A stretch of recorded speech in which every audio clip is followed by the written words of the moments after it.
Knee replacement is becoming more common for people in their 40s, 50s, and 60s, and new technology is making it easier for doctors to perform the surgery tailored to their patients' needs.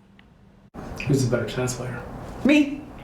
Tracy Cooper and her friend Tracy Johnson are rivals on the tennis court. But off the court, they're best buds. Both are recovering from bilateral knee surgery together. There's no pain anymore at all. Like, I can sleep through the night and not worry about, no, it's great.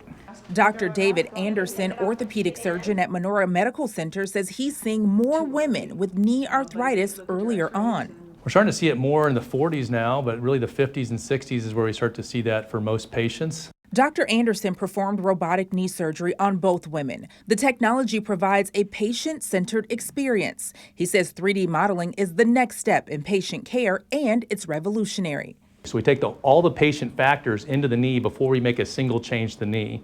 So that allows us to adapt an off-the-shelf implant with a large variety for that particular patient, make it last very long. Replacements are lasting longer too, compared to the 90s. The modern plastics, which is the part that wore out previously, should last and are appearing to last longer than what we had in the late 90s and before.